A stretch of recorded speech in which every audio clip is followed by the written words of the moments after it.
This is going to be one of the last streams this way for probably a while, I would guess. We might do one giveaway this way. But how's everybody feeling? I feel like, like as I've said in the past, the punishment that you must endure for my sins of listening to lots of music is that while we wait for people to populate and realize that I am going live, do I have that defined of cheekbones? Weird lighting.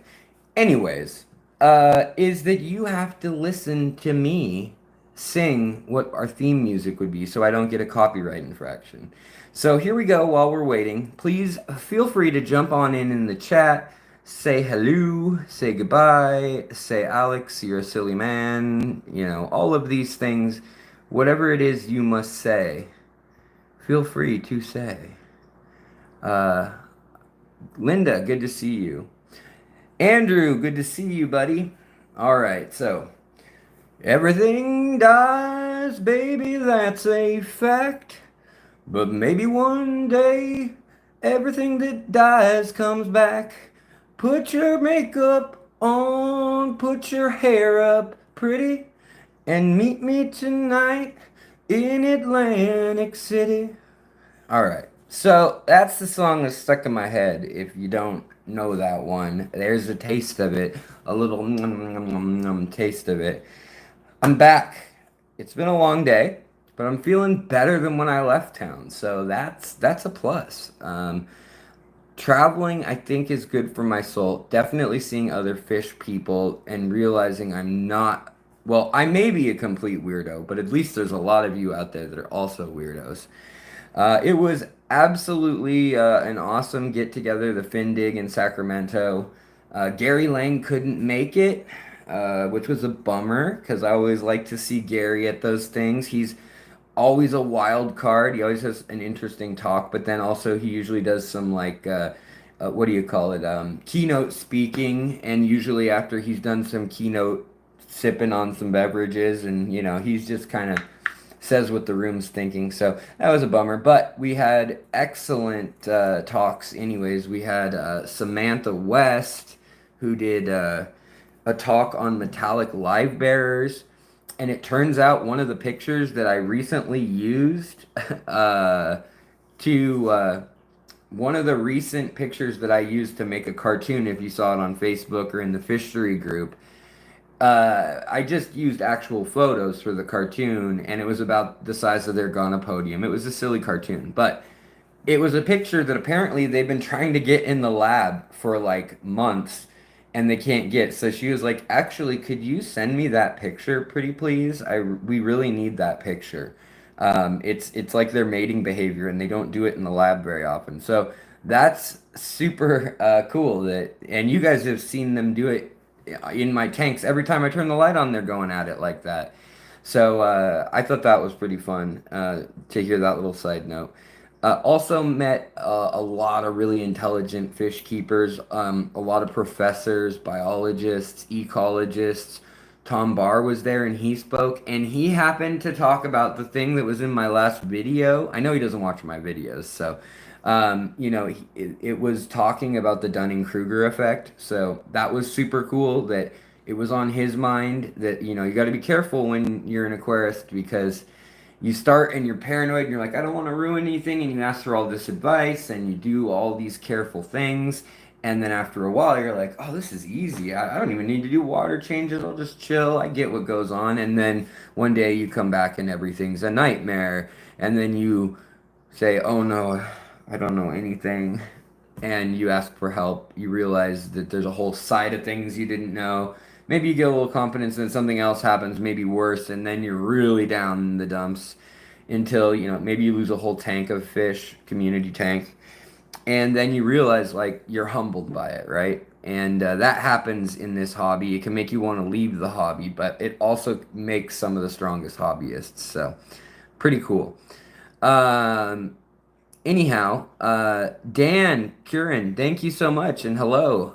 It was their club, their guests, the vendors, everybody there was so incredibly kind. Like the hardest part the worst part about Findig, and it's not that bad of a thing, is I would like try to cross the room, and people were so kind. You know, even if they didn't know who I was. And actually, I think I was the only real like YouTuber talker that was there. I mean, Ivan Mikolji has a YouTube, but it's got some documentaries from like 6 to 8 years ago, and he does post every now and then, but very, very sparingly. But we talked about that. He wants to start actually posting a lot more of his content from the river. And then we also made an announcement, but because of scheduling, which it was no problem because we did not articulate this, it was a surprise that Ivan and I had. We were going to announce that the Diamond Tetra is being reintroduced into the wild. Now, it exists in the wild, but it has been let go in Colombia and in Peru and in Brazil and several places, and it exists as a non-native invasive that seems to fit in fine, and the hobby still pulls from that. But originally, it's an endemic to Lake Valencia Basin, which is a lake with no outlet. It is essentially a big marsh in a valley, and all the hills around it that rise to 1,000 meters, 3,000 feet, drain into it. And a few of the creeks still had them after this massive mudslide that ruined the national park there and deoxygenated the water in 1987. And ever since, they've been gone, as well as some sympathetic fish that do exist elsewhere. But those fish have seemingly come back with no diamond tetras coming back. Turns out Ivan found some old man who's been keeping them for the Museum of Valencia territory for the last, since the 80s. He's been pulling samples without permission or whatever, but from nearby streams, and he has tanks and tanks of these things breeding, including the one he donated to the museum, which we're gonna, as the nonprofit, we've sequenced and all that. So it's gonna be really cool in my mind. Also, they lived there before. It's not a huge area, and it's a basin that's not attached to a lot of other water basins, other than flowing out to the ocean on one side, and then just pooling up on the other side of this kind of ridge. So even if they did follow up creeks during a really, really like crazy rainy season when the floor floods somewhat and things can make it across, they wouldn't. Or if they did, they'd end up in the ocean, which, diamond tetras aren't going to survive. But the trip was a lot of fun. My wife came. She was so supportive. When I was headed down there, my health was not good. It was iffy the night before. We were like, man, should we go? Like, my legs were so swollen. My feet looked like balloons. I was on like a high dose of the steroids and all the other medications I take, and I was feeling like garbage. But we got on the plane for the first time in my life. I've eaten humble pie many times in my life, but I ate some humble pie in the airport, having my wife push me in one of those goofy old wheelchairs that they have for, use there. And that's how we got on the plane. But I'm happy to say, walked back home off the plane, and I'm feeling better. My joints are feeling a little bit better. They were just literally so swollen I couldn't even fully extend my legs or fully close my legs. Like, my kneecap was so swollen that my legs were half extended essentially, and my shoes wouldn't fit on my feet. So we literally got these shoes ordered online a few days before. Really cool style, right? I think I'm going to be a trendsetter here. But they Velcro for like diabetics or people with heart failure. And knock on wood, I've had those things checked out, but I've got some kidney issues going on now. And I'll talk about that another time. I won't talk about it now. But I've got these shoes, and literally the whole top comes off so you can fit your fat foot in it. Anyways, now I can, I wore my normal sandals, my beat up old Jesus joggers, wore those there. Also, unexpectedly, I'm going to do a little brag here just because it's sitting here, but I also won the Killifish, the Chicago Killifish Association, their photo competition. And a friend on Facebook, Phil, entered my photo without telling me. A blue, a blue fin killifish from Florida, from that trip where when I ended up in the hospital in September. And the one thing I got out of that trip, apparently, other than a big old bill for 119 grand, was a first place in the Chicago Killifish Club, which just cracks me up because I'm not part of the National Killifish Club anymore. I'm not part of the Chicago Club for sure, and that was really kind of him, and it was a surprise, and they like had me come on stage, so that was kind of fun. Also got some cool plants. Another really touching thing that happened there was Luke Wang, also, or Wong, however you want to pronounce it. He helped organize so much of this, along with a guy named Nico as well. But he gave me a cutting of this plant, and this is Mrijul Singh gave him this plant, a rare plant. And Mrijul passed away, unfortunately, not long ago. I'm sure a lot of you probably knew him. But that was really special that, I got some plants that he grew and that he propagated and shared. So, I mean, that was really, really moving, because he was so young and, such a smart, kind guy. So, really cool things happened on the trip. Met lots of people, got some invites to San Francisco and LA to talk, hopefully some other events as well. And so the other thing I wanted to do this live stream, other than say hello to y'all while we look at things, is I didn't feed my fish. Thursday I fed my fish.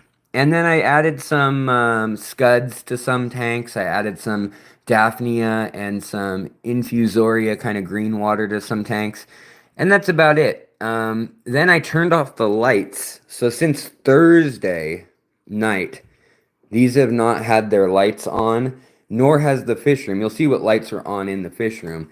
But you guys are going to come check with me. I don't smell anything dead. So you guys are going to come check with me and see how everything unfolded. But yeah, how are my blueberry snails? They're doing good. They're in the metallic live bearer tank. And yeah, they're doing good. Also, it appears as though my diamond tetras are doing good. Now, mind you, I just turned the light on, but look at how they sparkle.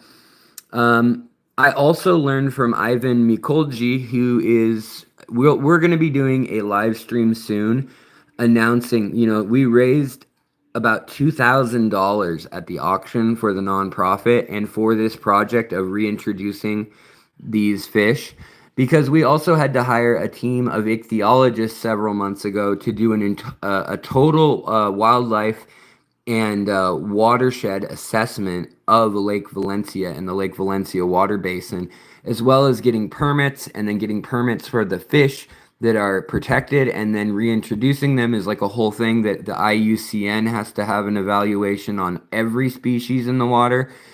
And that takes usually one professor a month. Well, we've been working on it for the last 4 or 5 months without telling y'all.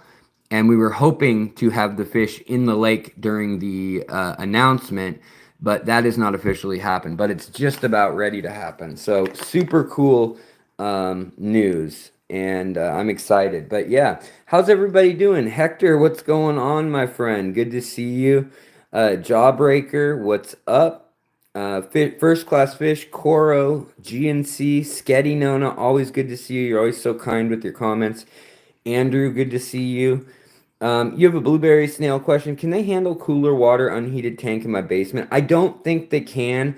They are from Papua New Guinea, and then the close relative, if not maybe the same species, is also found in Lake Poso in Sulawesi.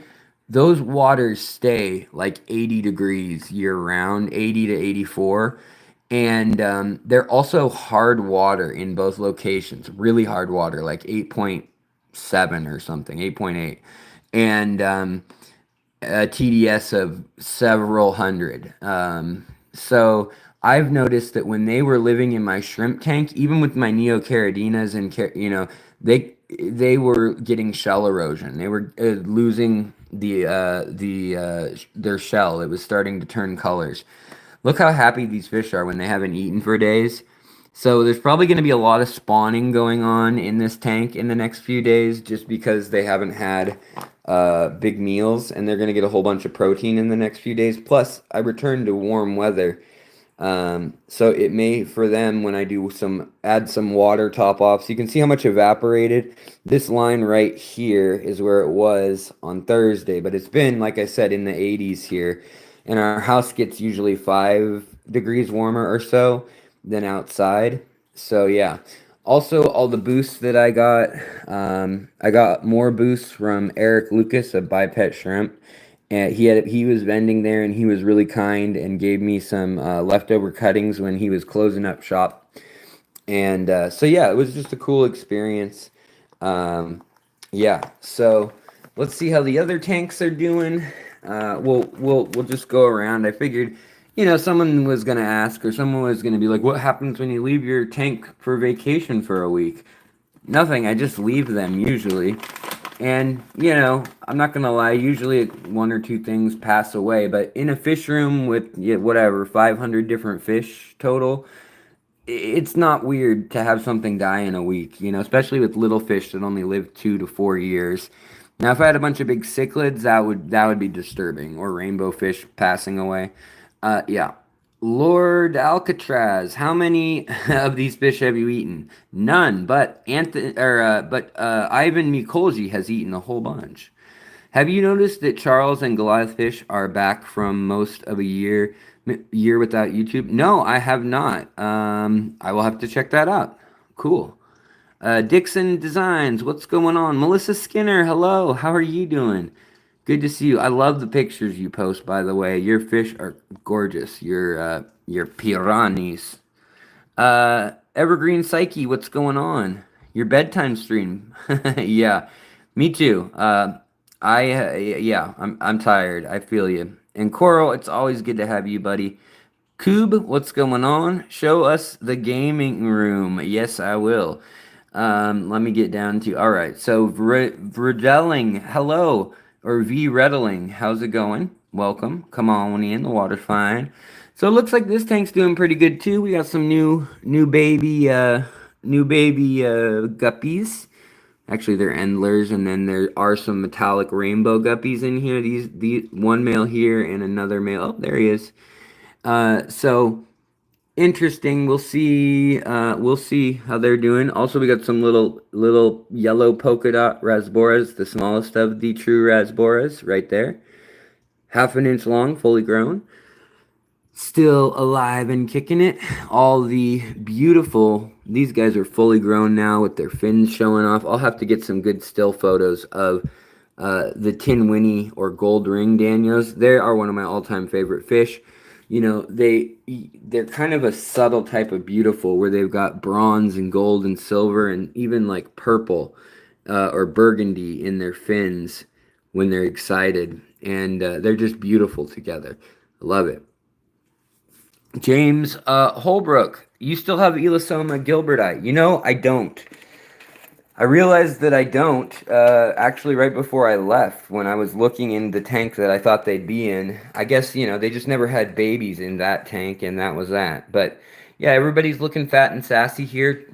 We don't see any floating bodies. And the plants, they didn't grow crazy because I left the lights off, nor did the algae. I mean, actually, the moss and stuff in here, just from the ambient light in the room, with this window taking in light. Like, this plant's going nuts, this papyrus relative, and same with the one over there. So, I think the plants did pretty well. I don't have anything super rare or fragile at the moment. Or I should say, I don't have anything super fragile. A few of them are rare. Jawbreaker, what's going on? Yeah, they're tin winnie danios. That's their Latin name. I don't know if it's oh, geez, it's humid in here because I didn't leave the window unlocked and open, so the humidifier was not draining, and so yes, that's the first issue I see, is that the dehumidifier is full of water. So that's stanky stank. Let's see how Oh, wow, everybody's out. Everybody's already waiting for food. They probably heard, oh, he looks skinny, though. That looks worse than just hanging out without food. And all of these guys, those ones are young. These ones are middle-aged. Do I have any 10-gallon tanks? Yeah, definitely. This is a 20 long. You can see the lights have been off for a while. Whoa, hold on. Don't want to lose the phone. The lights have been off for a while, and you can tell because of all the snails in the front of the glass. They come to the front when it's dark, or they come out and eat, more apt to say, I guess. Here we have basically a 10-gallon. Actually, it's actually a 16, but it's not filled. And it's looking rough, guys. It's looking rough. The water's low. All the duckweed and stuff looks rough. My blue fish are not so blue, are they, guys? So we're gonna have to check the pH on this, see what happened. It might just be that so much evaporated because of how hot it was in here and the hot days that the TDS went up. But we're still gonna give them a little food, reward them for existing. Hold on, guys, let me reach over here. Also, it looks like my other 2.5-gallon tanks with the chili rasboras, they're doing all right. And Sundadanios in here doing all right. They're all washed out because it was dark. But it also looks like the shrimp are doing okay. And that's something that I've had issues with in past years is the shrimp when the temperature gets too hot over here because we don't have AC. And I have a window unit, but it doesn't really treat, the whole house. So we've got the gold backs in the filterless 2.5. Also got my samurai female betta. All the happy little shrimp up here. These are the green emerald greens and blue emeralds. Madison Williams, hello. So then here's another 2.5-gallon. We've got my little male lavender betta and a random group of blue dream shrimp. And then we've also, and the only reason they exist, most got eaten by that betta or the endler, but they exist because of the Sawatser tang. Yeah, samurai betta just being the color, black and kind of a silvery white. And then here we've got the glass belly guppy. Let's see, is the female pregnant again without enough protein to fuel her? Looks like she is. Looks like she's starting the cycle again. That's her right there, and if she turns sideways again, come on, beg for food. Looks like she's got the start of eggs that are still yellow in her belly. All her babies, though, are hanging out in all the kind of duckweed and algae. And this, again, just a 2.5-gallon. They're going to need more room soon. That was kind of just her birthing tank. But we'll give them some krill and some fish meal. How do the gastromyzon do in this heat? Not super well unless you really keep it oxygenated. That is what I have kind of determined. You can see all my little loaches are out though, and you can tell the young ones from the older ones because their faces still have short whiskers and their faces are kind of cleft. They have kind of like a little weird face, like this one right here. See his little snub nose compared to, say, the one back here who's got like more of a mousy kind of typical fish nose, or the one back there. There's one with the normal nose. So yeah. But this guy, he's 5 years old, and they have that sway in their back naturally, but he's looking really sunken, so I'm worried that Red Lake inlay loach... he's 4 years old. That's how old he is. I don't know how long they live. The rosy loaches are doing great. They're in the back there. I don't know if you probably can't see them, but they're digging around too. And the female rosy loach is still fat and sassy. Also, my earth eaters that were mean to everybody that I kind of just took in months ago. The red-headed, or the red-humped earth eaters. I don't know if you guys can see the reflection with the splash mat reflecting, but they're in here. Even though the filter's off, the water's way down. That's my doing, in that I'm gonna introduce a whole bunch of water, like this much of low TDS water very soon. Yeah, these pencil fish are stunning up here. And right before I left, they were in spawning mode, so I was kind of hoping that they would spawn.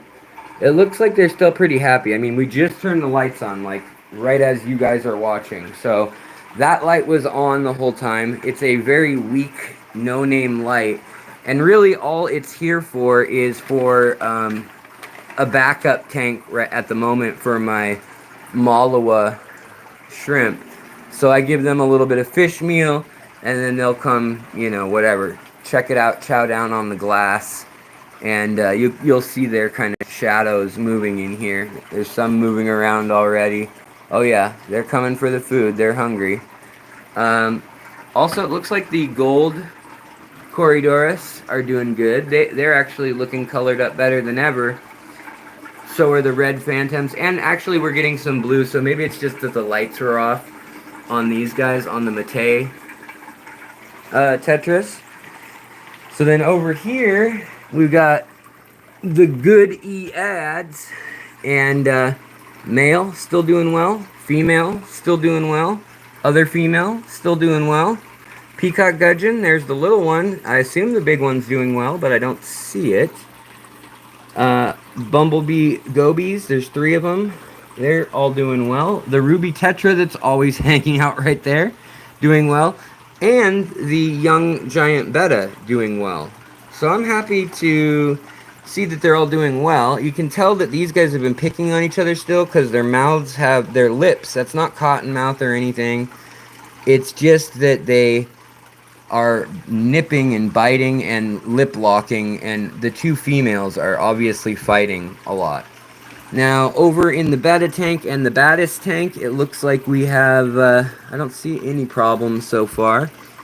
1, 2, 3, 4, 5. Okay, so we have all the bettas, all the betta embolus. This is the tank that set Reddit over the edge. And no, they'd really be mad if they knew I left it alone for 5 days without any care in a 2.5 gallon filterless tank. But there she is. The lights are just coming on, and they still have, they still even have color to them. Look at that. That female looks nice. The male, it still looks really nice. And they're still young. So when they get bigger, they're going to go to a 10 gallon like this or this. Let's turn the light on this one and see what's going down in here. What's going down in Metallic Live Bear Town. Now this is where most of my, most of the snails ended up, of the blueberry snails. And I don't know if the water's hard enough, but oh wow, we have new baby. We had like 3 or 4 when I left, and it looks like I can see already there's like 2 right here. There's 3 or 4 in the back over here. There's another 2 up here. So the metallic live bears are still going at it, still harassing. The males are still harassing the females. This heater is looking real old, and it's not on for the sake of that, but it's kind of just rusting. I should probably just throw it away before I forget and accidentally plug it in. Johnny Best, what's going on? Alex, I have some ram's horn snail in my Fluval stratum tank with Ember Tetra, 7.5 gallon distilled water dose with equilibrium for my plants, no KH. Can they survive? Ram's horns usually can from the equilibrium, but if you have no KH even with the equilibrium, that's a tall order for them. If they have shells, great. If their shells are completely translucent, their shells should look like this, opaque. You can't see through them. In my tanks, like a lot of times, like this one here, which is pretty acidic, you'll start to see thinner and thinner shells. In a hard water tank, you'll see milkier shells, and if it's really hard, you'll actually see what we call plaques. Also, oh look, they knocked over my Habistacks and ripped them up all over the place. Thanks, rainbow fish. So looks like they've been good little boys and girls. Although the Bosemane that we had put into solitary, this one, I see now there's a growth on the belly. And remember, there was that big gash on the side because it was getting, she or he was getting picked on, and that has almost healed, but now there's a new sore.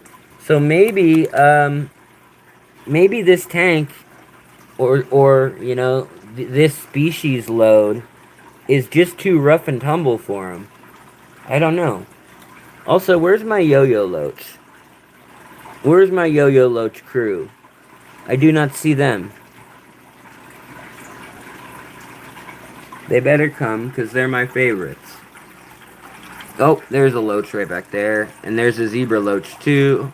Yeah, zebra loach. But where are other yo-yo loaches? There should be a few. But these guys are such pigs. Rainbow fish need to eat a lot. This was the tank I was actually most worried about.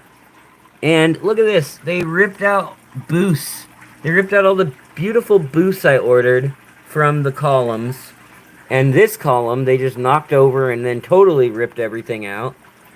Only the AR Mini is still growing normally, other than the base tower. Ain't that a thing?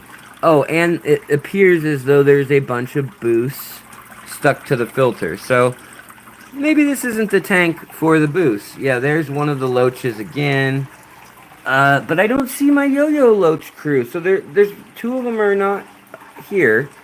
I hope they come out and maybe they're just sleeping because we just turned the lights on. But I'll update that for you later. Also, I see now that we have the Batis. There's the female Batis from the Hisgonen, or Hisingonen. I never say it right. I can't, certain Latin words I just cannot pronounce. Ugh.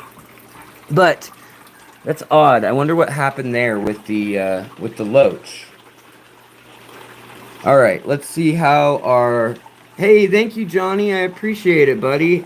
Your super chat, very appreciated. Never expected. Yes, Koro, that is some boost.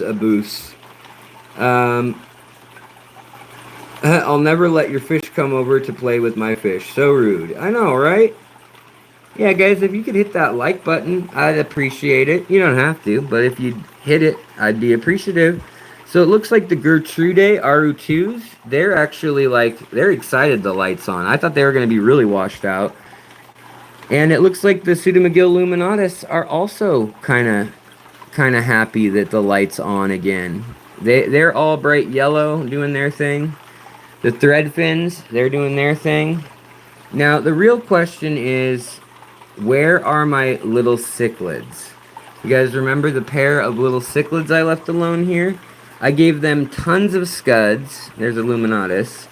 And I saw my goby a second ago. So I know the goby's, he's doing well.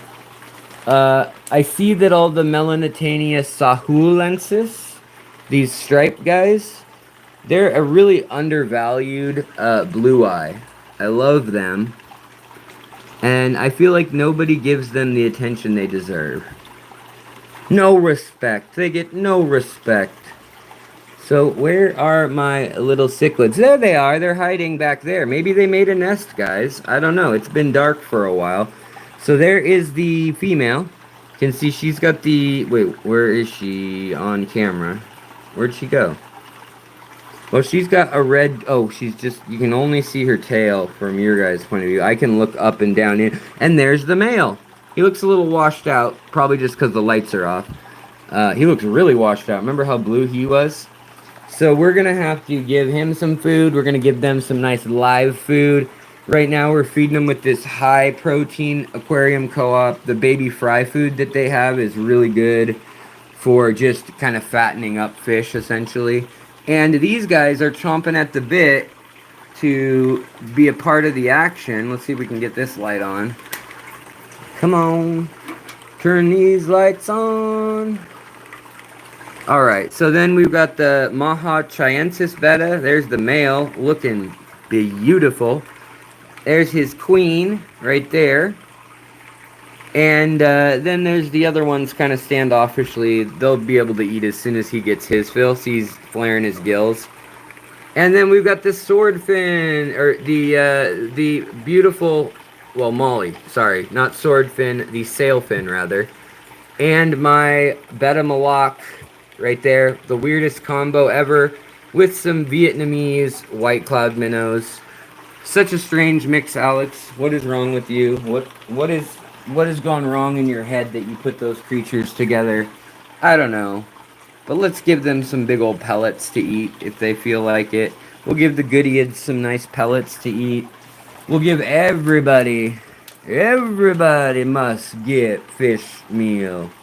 Well, they'll fish meal you when you're trying to take a nap. Well, they'll fish meal you when you're trying to... yeah, anybody know what I'm referencing? Anybody? Well, I would not feel so all alone if all the fish meal... So look at all these scuds. We're going to feed those little cichlids in just a moment. They're going to be all fat and sassy and happy. It's probably going to turn all sorts of colors. It's going to be like a freaking rainbow in here. Also, can we see the shrimp gathering for... Yes. So the shrimp are all over in here, eating, doing their thing. Although that tank is smelling kind of boggy. It is really old substrate. Like, someone gave me that. And you know what? Look at this. This is interesting. I'm going to have to figure out what's going on in here. This looks like anoxic crash, guys. So the airstone was not running in here. You can see that. And I usually don't have an airstone in there. But this was a scud tank, if you recall. All four of these are for live food. And we've got some sort of cyanobacteria that in the course of since Thursday clearly has wreaked havoc. And if you look here... Oh, scuds are dead, guys. These scuds are dead. Look at them all. There's their exoskeletons piled in a... Like, one died, then another one started eating it, then it died, then it died, then it died. That is toxic cyano, I would guess. Or they ran out of oxygen. These scuds are still okay. These tiny, tiny versions. My infusoria tank still looks like it's got infusoria doing well. And then the main scud tank, absolutely fine. It's not like I have a shortage of them. They're outside as well with the Daphnia and things. I have the native scuds. I have the Gomeris azteca or whatever they're called. And then I have also the Gigantica. So let's see. Let's give these guys their little food. These little cichlids. Alright, eat up, piggy pigs. Eat up. Here comes your scuds. Here comes your scuddy scuds. You piggy pigs. Here they come. And there's the little white cheek goby from China. I hope to get more of them today. Water Warrior. Alex, I need to talk to you one-on-one about very important information. Water Warrior, have you emailed me yet? I mean, I've kind of been out of town and busy and running around for several days straight, but email me because I'll be getting to the emails ASAP. Look, they're together hunting, but they're not guarding a nest, so I don't think they have any eggs, but they may have established a nest. And if you guys recall live streams, this female is way better than the male at hunting scuds. She will eat, and she will catch and kill almost every scud she finds. This one over here, this male's kind of derpy about it. This guy, he's pretty good at catching them too, but we're going to give him another mouth load.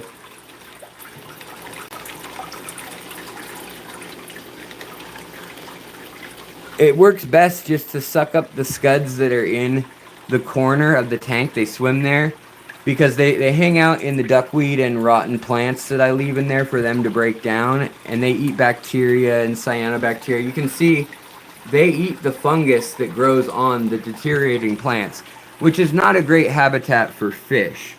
Not good clean water for fish. There's a few fish that can tolerate it or even enjoy it.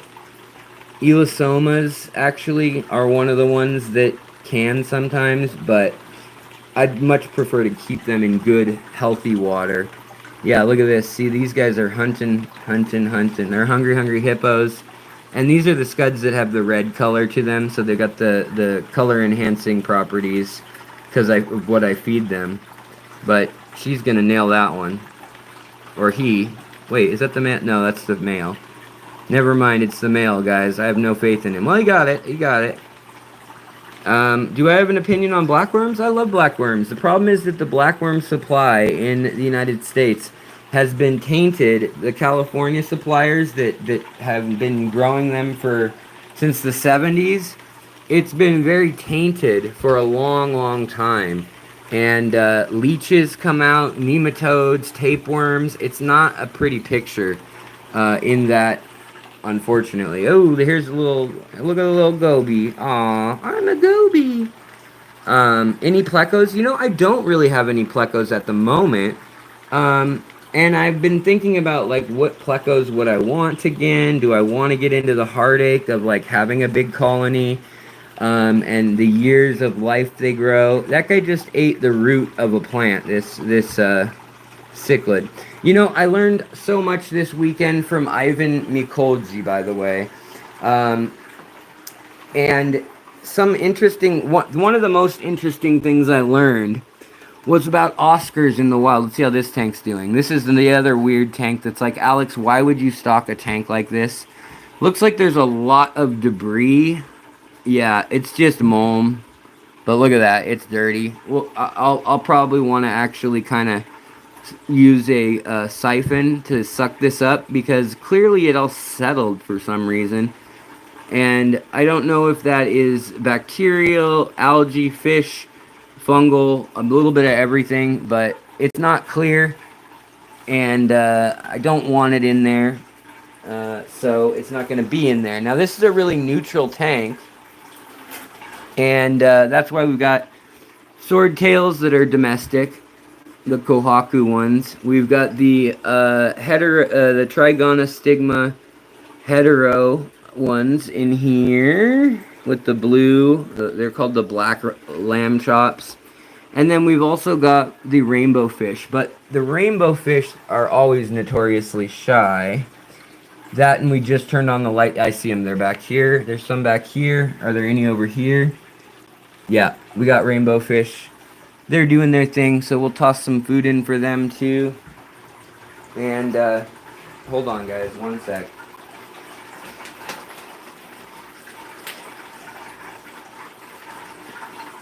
Alright, so let's get some food in here for these guys. And also over here is a tank that literally the night I was getting ready to leave. Over in here, I set this tank up because I had some of the Beta Mahachiensis were spawning. And so I had this little Malua tank, just a 2.5 gallon. And so I used the turkey baster and I tried to collect some. I don't have any idea how many I got. And I don't have any idea how seasoned this tank is with infusoria, but I squirted some green water in there, hoping that that would help these little guys survive. And I do see some little single cell seed, or not single cell, but some very simple seed shrimp in here. I'm looking for any fry that should be free swimming though. I might have to look with a flashlight. They were like literally 1 day old and clear, like just eyeballs and a spine. But we'll see if they're in there. But what's cool about that is I see one right there. There he goes. Very, very tiny. I don't know how many I got either. But what's cool about that is that says that then these guys that I thought were not fully grown and not going to be spawning, these guys are totally spawning. And I was watching this, where is he? Yes, the main colorful male. I was watching him down low and going to the top and striking hard. Oh, we can see one right here, guys. There's another little baby right here. See him? See that dot? That's a baby. So, there are babies in here still. And they're doing okay with the parents. We'll see how they're doing in the other tank. But this guy was eating some of them. So I moved some with the turkey baster. But I don't know how many I got or anything. But I'm going to say it's probably a better idea to turn this light off so that he can't see those babies lit from above clearly. It looks like the little cichlids are getting their color back. Yep. See, she's getting her color back now that she's got some scuds. Oh, she's showing off for us, everybody. Look at that. What a beauty. What a beauty that girl is. And okay, he just threw up. That's one way to get a date, I guess. A certain kind of date. So she's waiting for the scud, and he's wanting her attention, and he's gonna jump in front of. Yeah, he's gonna take it. What a chivalrous gentleman of a fish. So this fish room is seriously, well, I know it's at least 83 degrees. All the water is in the tanks. So just to see if the shrimp, you guys recall the shrimp were pregnant when we left, or at least last week they were pregnant. I'm not seeing a ton of little babies everywhere, um, but I'm gonna keep my eye out. I don't know if they hatched. I am still seeing some pregnant shrimp though, so we'll see if they ended up hatching and they're hiding in the Sawasser tank from like the chili rasboras and stuff, or what's going on. I need to clean all this glass. There's the baby coming out. All those hovering loaches, I love them. Look at all the baby glass guppies now. Probably gonna have my hands full with those. I'm gonna need to get a bigger tank. They might go in either this tank, and then these two tanks I need to fill, and this one. So I'm home until the next lectures I give in at the end of August. And this, we got to figure out what we're doing, guys. What are we doing with this big 65 that's almost 3 feet deep? What a weird tank. Alex, you're a weirdo. Why did you buy the weird size? Well, I thought that it would be cool to be different. I don't know if I'm cool for being different. Here's the giant mess. You know, when I arrive home, I like to take my backpacks and just throw all my clothes in a pile and check all the pockets because there's always something in every pocket. And then, you know, but this was the first trip where I didn't bring any gear to actually like collect fish. But I did get, like I said, Mrijal Singh, thanks to Luke Wong, you are such a kind man. I wanted to film his house and show y'all it so much. But guys, they gave me such a cool swag bag at this event. I mean, and then Eric Lucas of bipetshrimp.com, I had bought some booths from him a while back. And a lot of it melted because my dad borrowed my PayPal. And when he was done using it for buying stuff on eBay, it reset. Unfortunately, it reset to my current, or not to my current address, but to my former address down in like the heart of Seattle rather than up in the suburbs where my wife and I have lived for several years. So it went there, and that was a bummer. But I made it home. Now I can see Chad again. Done. We saw the fish room. Alex, did anyone record Tom Barr's talk? I don't know if they did. You guys can see how the heat. I don't know if everyone gets heat stress like this, but it actually causes me with my autoimmune stuff to actually like break out like my arms and stuff into these kind of like welts that will rise up and look kind of gnarly. Also, I must be doing well because my fingernails are growing like crazy and they're kind of gross after several days on the road. So, yeah, Water Warrior. Now I'm all curious what that's up to. I do believe super chats are enabled in that I saw a super chat. I don't. Yeah, I saw a super chat earlier. Aquaballs, I saw you in here. Hello, buddy. Jawbreaker, Jack Barlow, what's going on? Rosebud, Dylan, Krista. You know, guys, I owe you a better stream, and tomorrow I'll do a Q&A stream as long as I'm up to it, as long as I don't like have some crash or something physically after getting home. But I will do a live stream tomorrow at some point to do some like Q&A of like, you know, tank type, you know, typical normal stuff. Master Aquatics, what's going on? Eduardo, what's going on? Good to see you guys. Jeff Kane, what's going on? Melvin, life lesson vlogs. Okay, I'm gonna be real gross and just go. Okay, that fish room, like I said, is pushing 84 degrees. It's a good thing it's nighttime. I'm gonna crack that window, let some of that heat dissipate. I haven't even looked to see what it's gonna be tomorrow, but my wife is probably exhausted. She usually gets up at like 5 a.m. for work and then works like a 12-hour day. So I'm gonna step outside and we can talk a little more out there. But yeah, so it was an incredible trip. Uh, you guys make it possible by supporting the channel, by letting me make content and letting me have time to literally research, figuratively research uh, these topics that then I can take on the road with me. And that means so incredibly much to me, you guys, especially to, you know, the members, to those of you who watch enough videos that you're watching ads and things and it's, you know, making the channel churn. Thank you. Pile, what's going on? Or Piel or Pil, what's going on? So yeah, we've got a whole new tank to figure out. Hannah Davis, hello, bro. Have you been mewing? Isn't that this thing? Is that thing? Because earlier when I started this stream, I was like, dang, look at my cheekbone. It's probably dehydration, is what it probably is. Still have my sunglasses on.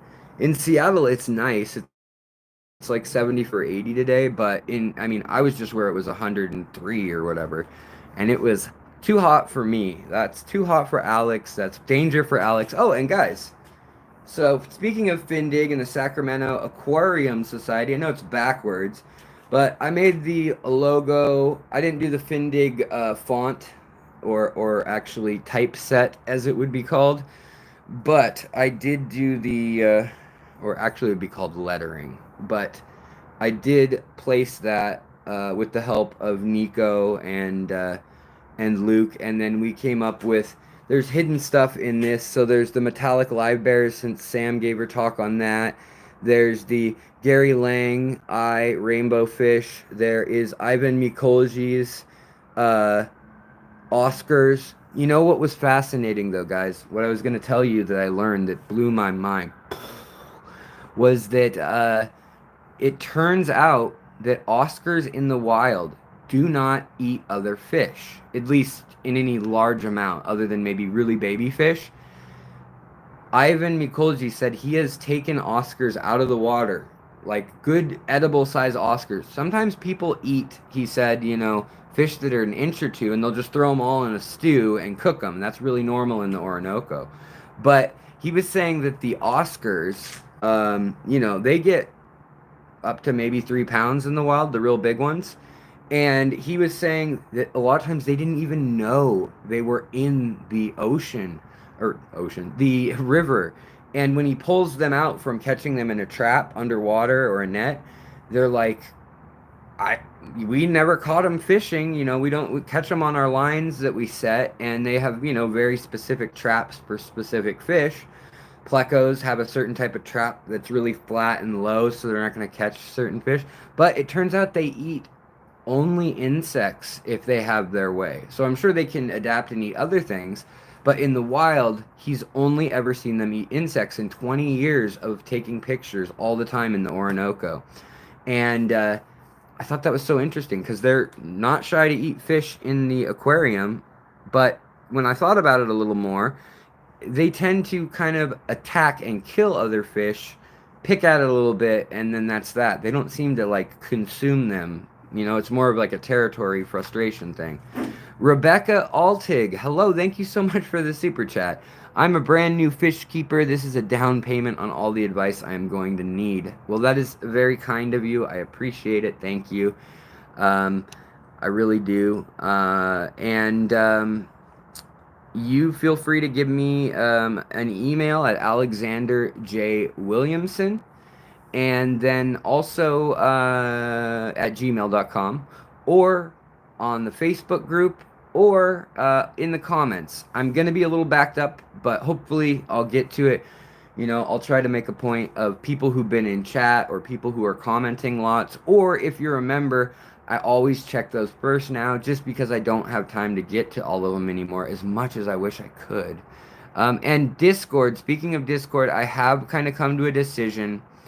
It's a hard decision in that I am going to do a Discord for sure. And we've been talking about it, me and a couple other people that are going to help me with it. And I'm going to need more of you. Yes, I have kept lots of water fleas, and I just actually showed a bunch. We just fed a bunch to some of my little mini black line cichlids green tea.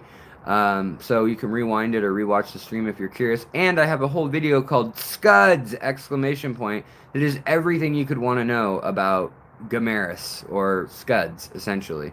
And I'd have another video about growing them in your backyard in temperate climates. Now, Discord is going to be it's going to be something that happens, but it is going to take up a whole lot of time.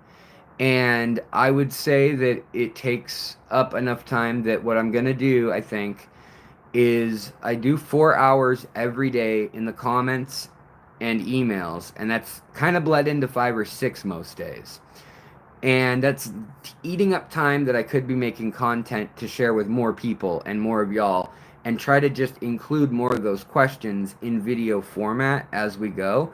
And so I'm hoping that with the Discord, I think it's going to be a $5 membership. And I hate paywalls, but the actual fact is that otherwise I don't want to do a Discord. I gotta get something. The channel has to grow, or it has to be worth the time of the people that are helping me, and also there has to be a barrier so we don't just get spam and people like goofing around. You can goof around if you want to talk about fish and be friendly. You can goof around. We'll set up a section where you can goof around and make memes and whatever. But you know what I mean, like spamming or just fishing or trolling. I don't want that. And I think having that barrier is going to be what does it. That's not going to get rid of the Facebook group, of me answering questions on the comments, or of me trying to answer emails. I'm just getting a lot of emails with like really in-depth info, which is great if you want a good answer to your question, but it takes me time to give a good answer. And I do consulting. If you ever want to skip the line, there you go. You can just bribe me. But I try to provide as much as I can for free, but there's only one of me, and things are growing. And as much as I dislike that, that's kind of what I'm thinking. So yeah, and I don't want to, like, exactly, Jawbreaker, thank you. I don't want to stretch myself too thin or burn out. That's the honest truth. And I think that's how I'm going to handle that. So, yeah. But I won't, hopefully we won't neglect anybody. I'm still going to try to set aside like maybe 3 hours of the 4 to deal with that, and I'm hoping maybe an hour on the Discord or something. If you average it out in a week, like that, I'm not spending more than 8 hours a week in the Discord. That's my goal. Also, I'm gonna try to learn to streamline some things so that when I post to the community tab, maybe that posts to Discord too. I know there's all sorts of social media programs and things, and plugins that do that. I'm just a dummy, and I need to figure it out. Yeah. Yeah, a lot of people, I think, want the Discord over Facebook. It's just Facebook tends to be a place where a lot of people in the developing world and a lot of people over the age of, say, 50 are at. And then no one under the age of, say, 25 or 30 seems to be there anymore. Not nobody, but most of them. But honestly, out of my demographics, as YouTube tells me, most of y'all are in your 30s and older. I know there's some of y'all younger folks, but yeah, most of, like, my 18 to 26-year-old or whatever that chunk is only like 7% of the audience. Doesn't mean you guys are any less to me each, but it does mean that when I'm picking a platform, like TikTok wouldn't make sense when 80%, 85% of the people are not ever on there, or what, what I mean. That's not their preference. So yeah, Discord requires a lot of new work. Facebook is very minimal. Yeah, agreed. Discord is very MySpace. We could set up the MySpace page. Totally. Luke, you just barely matter, my friend. No. Oh, and Luke, I am gonna text you after this stream because I did not forget your pocket knife that I borrowed. It is still at the hotel hidden for you. So, thanks for letting me borrow it. And yeah, so your thing's still there. I'll send you a picture of where it's at if you want to get it. If not, I'll buy you a new one on Amazon. So, whatever you want to do. I'd probably take me up on the new one. Which flag is better? Hard to tell when they're little, but I kind of like that the second one, the blue and the yellow. It looks pretty cool. It looks like something that an underwater king, or you know, like the king of in the Little Mermaid, something that he would have in his kingdom. Oscar Jungle Takes come to Vegas. If you guys have a club and you're in it, or you have any sway, or you have any events going on there, please ask if they'd like to have me. I will be there to, if I even lose money on a lot of these trips, but it's worth it and check things out. So yeah, it's Barbados Trident, right on. I stole Luke's knife. Yeah, it's played knifey spoony before. Yeah. All right, guys. Well, I really appreciate you coming out. It's been an hour and 1 minute. I've given you 1 extra minute, so you should be honored. But thank you so much, mods, super chats, all y'all out there. I really do appreciate you coming through, all you viewers. K-Day, what's going on? Am I going to Aquashellas? Probably not. Honestly, that with the way my health has been and with some stuff going on with my liver and kidneys, mostly the kidneys, I've got to be careful. People who saw me at Findig will probably attest. I have no lack of mental energy and excitement right now, but physically, I am dragging a little. So, yeah, but I had such a good time there, and I felt better than I felt in like months just to be around, you know, people that love the same thing I do. And honestly, people that I love. I love my friends like Luke and Ivan and, you know, the people down there. It was great to see them. And it's always great to see all y'all here when I hop on the streams too. So, Ivan and I will be doing another announcement on this stream because we never really did the Diamond Tetra official like launch for the nonprofit for the Green Earth Alliance. And he has a wonderful presentation about how an average aquarist or fish lover or nature lover can become someone with fish named after them without ever going to school for it. And I think that's a really moving talk, and I'd like him to share it here, and then we want to do, you know, just kind of announce what it is that our nonprofit is officially doing now, because we set it up in 2019, and it took us 3 years of lawyers and bank accounts and dealing with consulates, because he's Venezuelan and I'm American, and I can't send money in any form to him. But we've got it kind of figured out now, and yeah. So it's pretty exciting, and I'm pretty excited. Guys, thank you for coming out. Thanks for watching. Hopefully, like I said, I'll try to do a stream tomorrow as long as I got the energy. It may be even in the morning if I'm still kind of manic and excited about the trip. Most likely it'll be in the afternoon. But yeah, we'll do one extra one, and then Friday at 4:30-ish, 5-ish, West Coast time, I should have my normal stream again. So you should have plenty of streams coming up. And we'll probably orient them the other way, because I know everybody hates this way. It is great for the channel's analytics and so forth, and finding new people. And I'm buried right now, but I know it annoys everybody, and I like the other way better too. So, guys, I'm going to bid you adieu. And I'm going to end on the same freaking note I came in on, which is... everybody dies, that's a fact. But maybe everybody dies one day, comes back. Fix your makeup nice, put your hair up pretty, and meet me tonight in Atlantic City. I'll see you guys later. Have a good one. Check out that song if you don't know it, because I can't play any music at the start and at the end of live streams, or they end them instantly. Which was funny, because today I was doing a tour at Pam Chin's incredible trophiest house. She's got like hundreds of trophies, thousands of trophies.